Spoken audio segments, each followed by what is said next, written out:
সত্যি ভূতের ঘটনা আজ একটা নয়, দুটো বলব। যারা আমাকে আপনাদের জীবনে ঘটে যাওয়া সত্যি ভৌতিক ঘটনা ইনস্টাগ্রাম বা ফেসবুকে ডিএম করে পাঠাচ্ছেন, তাদেরকে আমার তরফ থেকে অনেক অনেক ধন্যবাদ। ইনস্টাগ্রাম আর ফেসবুকের লিংক নিচে ডেসক্রিপশনে দেওয়া থাকলো। প্রথম ঘটনা পাঠিয়েছে স্বর্ণশ্রী। স্বর্ণশ্রীর মা যখন প্রথম বিয়ে করে ওদের বাড়িতে আসে, অদ্ভুত অদ্ভুত বেশ কিছু জিনিসপত্র অনুভব করা তিনি শুরু করেন। ওদের বাড়িতে স্বর্ণশ্রীর মা আর বাবা শুধু দুজনেই থাকতেন, আর পাশের বাড়িতে কাকা কাকিমা আর ঠাকুমা থাকতেন। স্বর্ণশ্রীর বাবা স্কুল টিচার ছিলেন, তো ওর মায়ের একটা অভ্যেস ছিল সমস্ত কিছু ওর বাবা বেরোনোর আগে সবকিছু গুছিয়ে এক জায়গায় রেখে দেওয়া, যাতে তিনি বেরোনোর সময় সমস্ত জিনিসপত্র হাতের কাছেই পান। মাঝে মধ্যেই সেই জিনিসগুলো হঠাৎ করেই খুঁজে পাওয়া যেত না। প্রথমে মনে হতো হয়তো উনি ভুলে যাচ্ছেন, কিন্তু মাঝে মধ্যেই এত ফ্রিকুয়েন্টলি এই জিনিসটা হওয়া কি করে সম্ভব? আর সব থেকে বড় কথা, উনি যথেষ্ট কেয়ারফুল ছিলেন এবং জিনিসপত্র গুছিয়েও রাখতেন। যত দিন যেতে শুরু করলো, উনি তত অনুভব করতেন ওনার সঙ্গে যেন কেউ একটা আছে। অদ্ভুতভাবে কারোর একটা প্রেজেন্স উনি ফিল করতেন। ছোটবেলা থেকেই ওর মায়ের সাইকিক এবিলিটি খুব প্রখর। উনি কোনো অ্যাবনর্মাল জিনিসের প্রেজেন্স খুব তাড়াতাড়ি বুঝতে পেরে যেতেন। আর এবারেও তাই হলো। উনি খুব সহজেই বুঝে গেলেন যে ওনাদের বাড়িতে কিছু একটা গন্ডগোল তো আছে, আর এই সমস্ত কিছুর মধ্যেই ওর দাদা হয়। দাদা হওয়ার পর থেকে ব্যাপারটা যেন ধীরে ধীরে বাড়তে থাকে। বাড়িতে যখন কারেন্ট অফ হয়ে যেত সন্ধেবেলায়, ওনাদের প্রত্যেকের মনে হতো বাড়ির চারপাশে কেউ যেন ঘুরে বেড়াচ্ছে। ব্যাপারটা শুরুতে অত বেশি না হলেও যত দিন যায় তত যেন বাড়তে থাকে। একদিন বাজারে ভালো মাছ না পেয়ে সন্ধেবেলা বাড়ি এসে ওর বাবা ওর মাকে বলে মাছ ধরার জালটা আনতে। এবারে ওর বাবার খুব মাছ ধরার শখ ছিল, তাই বাড়ির পেরিমিটারের মধ্যেই দুখানা ছোট ছোট পুকুর করেছিলেন, আর উনি জাল দিয়ে সেই পুকুর থেকেই মাছ ধরতেন। যখন ওর মা দোতলায় গেছে জাল আনতে, প্রথমে হ্যারিকেনের আলোয় ব্যাপারটা অতটা বুঝতে পারেননি। একটু পরে যখন অন্ধকারটা চোখে সয়ে যায়, উনি পরিষ্কার হ্যারিকেনের আলোতেই দেখতে পান ফ্যান থেকে একটা নতুন বউ ঝুলে আছে। প্রথমে চোখের ভুল ভেবে উনি চোখ বন্ধ করে নেন। তারপরে যখন চোখ খুলে দেখেন আবার একই জিনিস দেখতে পাচ্ছেন, উনি চোখ বন্ধ করে চিৎকার করা শুরু করেন।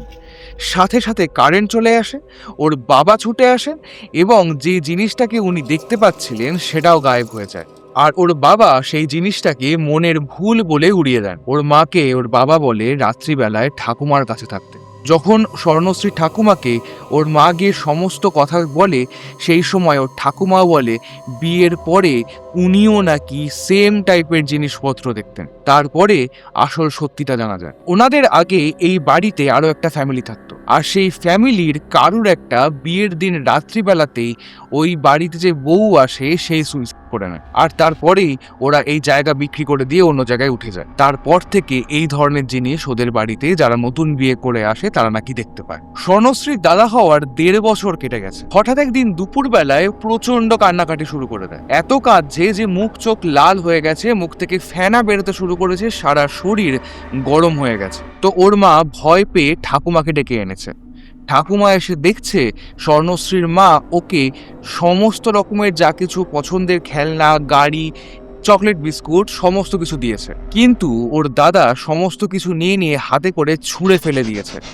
একটা 1.5 বছরের বাচ্চার এত গায়ের জোর হয়ে গেছে হঠাৎ করেই যে ওর মা ওকে ধরে রাখতে পারছে না। ঠাকুমা ওর দাদাকে নিয়ে ওই বাড়ি চলে যায়, আর ওর মাকে বলে কাঁচা হলুদ নিয়ে আসতে। এবার ওদের বাড়িতে কাঁচা হলুদ ছিল না। ওর মা যখন বেরোতে যাচ্ছে, ওর ঠাকুমা তখন বলে গরম দুধও আনতে। ওদের বাড়িতে সেই সময় একজন হাউস হেল্প ছিলেন যার নাম লিলি। ওর মা সেই লিলিকে বলে দুধ এনে দিতে। তো ওদের বাড়ি থেকে ঠিক 2 বাড়ি পরে মুদিখানার দোকান। সেখান থেকে কাঁচা হলুদ কিনে যখন ওর মা পুকুর পাড় দিয়ে ফিরে আসছেন, তখন দেখেন লিলি একটা গাছের গায়ে পিঠ ঠেকিয়ে দাঁড়িয়ে আছে, সোজা তাকিয়ে আছে, হাত দুটো ঝোলা, একদম নড়াচড়া করছে না। তখন ওর মা লিলিকে বলেন, কিরে, তোকে যে বললাম বাবুর জন্য দুধ নিয়ে যেতে, তুই গেলি না, এখানে দাঁড়িয়ে আছিস? লিলি কোনো উত্তর দেয় না। ওর মা লিলিকে বারবার ডেকেই চলেছে, কিন্তু লিলি কোনো উত্তর দিচ্ছে না, ওনার দিকে তাকাচ্ছে পর্যন্ত না, সোজা তাকিয়ে আছে। সেই সময় উনি যা ইচ্ছে কর বলে ওখান থেকে চলে যান। গিয়ে যখন ঠাকুমাদের বাড়ির ওখানে গেছেন, দেখছেন লিলি ওর দাদাকে নিয়ে বসে আছে, হাত পাখা দিয়ে হাওয়া পড়ছে। জিজ্ঞাসা করাতে তখন লিলি উত্তর দেয়, সে ওখান থেকে নাকি যায়নি। ওর মা ওখান থেকে চলে যাওয়ার পরে ঠাকুমা লিলিকে ডেকে বলেছেন, তোকে কোথাও যেতে হবে না, বাড়িতেই দুধ আছে। তাই সে কোথাও যায়নি। ওর মা বুঝতে পারেন গন্ডগোলটা এবার বড় সড়ো ঘটছে। যা কিছু ঘটছে সেটাকে এড়ানোটা আর বুদ্ধিমানের কাজ হবে না। যেমন করে কারোর নজর কাটানো হয়, তেমন করে ওর মা আর ওর ঠাকুমা শুকনো লঙ্কা আর কাঁচা হলুদ পুড়িয়ে সেটাকে ওর দাদাকে শোকায়। সাথে সাথে কান্নাকাটি একদম বন্ধ, হঠাৎ করেই একদম শান্ত হয়ে যায়, মুখ থেকে ফেনা বেরোনো বন্ধ হয়ে যায়, হঠাৎ করেই ওর দাদা ঘুমিয়ে পড়ে। আর এই ঘটনার পর ওর মা একদমই শান্ত হয়ে বসে থাকতে পারলেন না, ভয় লাগা শুরু হয়ে গেছে। যা করতে হবে উনি বুঝলেন ওনাকেই করতে হবে, আর কাউকে না জানিয়েই করতে হবে। কারণ এখানে সমস্যা হলো স্বর্ণশ্রীর বাবা আর স্বর্ণশ্রীর মাসি। কোনোভাবেই ওনারা এই সমস্ত জিনিস বিশ্বাস করতে চান না।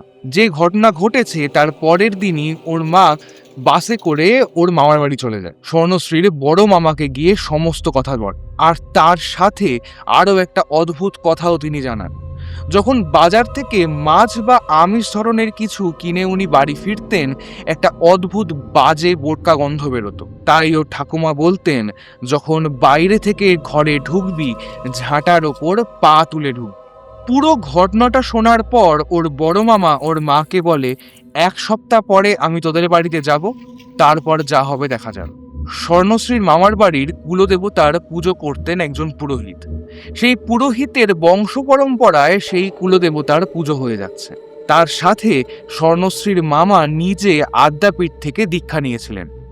তার গুরুদেব এবং সেই পুরোহিতকে নিয়ে ওর বড় মামা এলো ওদের বাড়িতে। একটা অদ্ভুত প্রশ্ন করে বসলেন ওনারা স্বর্ণশ্রীর মাকে, তোমাদের বাড়িতে কি কোনোভাবে আধ খাওয়া ফল বা আধ খাওয়া চকলেট পড়ে থাকতে দেখা যায়? অবাক হয়ে যায় ওর মা। আর তার কারণ সত্যিই দেখতে পাওয়া যায়। এবার ওদের বাড়িতে এত লোকজন আসে যে কাকে ধরবেন? ওর মা বলেন, হ্যাঁ দেখতে পাওয়া যায়। তো তখন ওনারা বলেন ঘি পুড়িয়ে যজ্ঞ করতে হবে।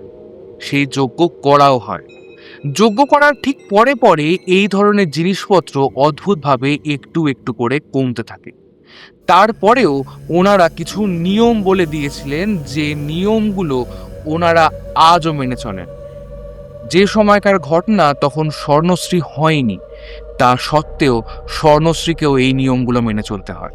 সেই যজ্ঞের পর থেকে ওনারা এখন ভালো আছেন, সুস্থ আছেন। অ্যাটলিস্ট যে জিনিসগুলো ওনারা দেখতেন বা যে জিনিসগুলো এক্সপিরিয়েন্স করেছিলেন সেগুলো আর হয় না। তো ভাই বলো, তোমাদের এই ঘটনাটা কেমন লাগলো? প্লিজ কমেন্ট করে জানাও। এরপরে আমরা চলে আসি এর পরের ঘটনা। আমাদের এই ঘটনাটা পাঠিয়েছে স্নিগ্ধা।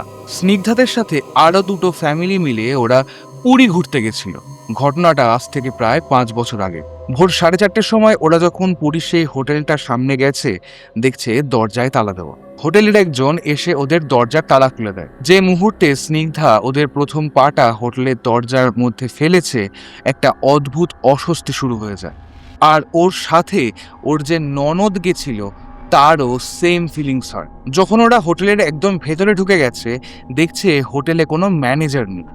যখন জিজ্ঞাসা করে তখন ও জানতে পারে যে রাত্রিবেলা করে ম্যানেজার হোটেলে থাকে না। যখন ও হোটেলের করিডোর দিয়ে এগিয়ে যাচ্ছে, দেখছে হোটেলের ডান দিকের সব কটা রুমে তালা দেওয়া। বাঁদিকের একটা রুমে কয়েকটা অল্প বয়সী ছেলে উঠেছে, বাকি কোনো রুমে কেউ নেই।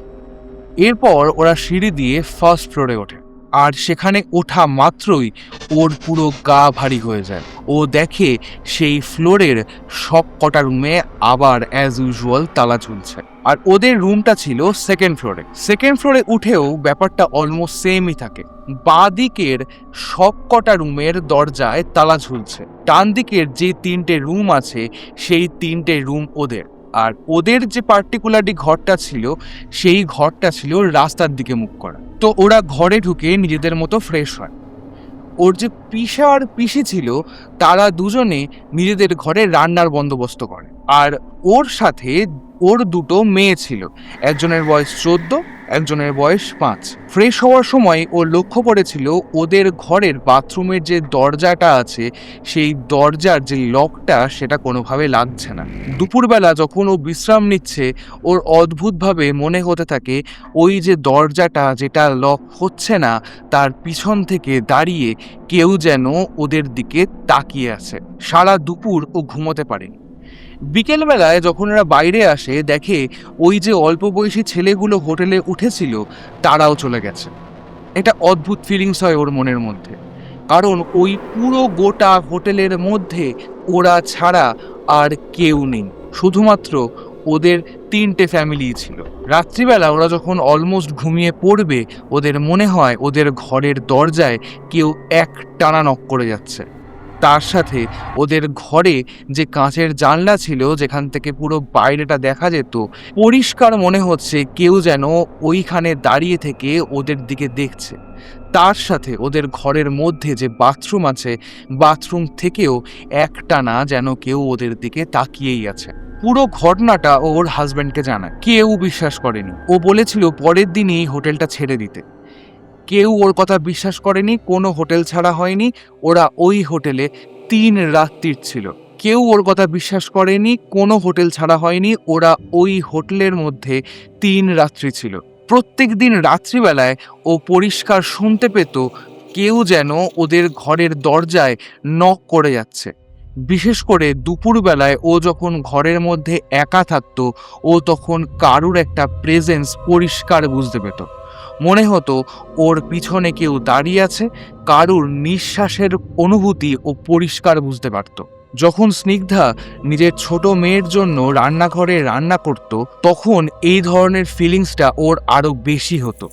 ওর মনে হতো কেউ যেন ওর পিছনে দাঁড়িয়ে আছে, একটা নেগেটিভ এন্টিটি যেন ওর দিকে এক টানা তাকিয়ে আছে, এক টানা লক্ষ্য করছে ওর প্রত্যেকটা গতিবিধি। এই দুপুরবেলার প্রত্যেক কটা সময় ও কিন্তু ঘরে একাই থাকতো। এই ঘটনাগুলো সমস্ত এবার ও গিয়ে জানায় ওর ননদকে। ওর ননদ বলে, না না, এসব হয়তো তোমার মনের ভুল। তো একদিন বিকেলবেলায় ওরা ওই হোটেলের ছাদে গিয়ে দাঁড়িয়েছে। দেখছে ছাদের মধ্যে কাঁথা, বালিশ, তোশক, বিভিন্ন বেডিংয়ের জিনিসপত্র চারিদিকে অবিন্যস্ত অবস্থায় ছড়িয়ে পড়ে আছে। প্রচণ্ড হাওয়া দিচ্ছে।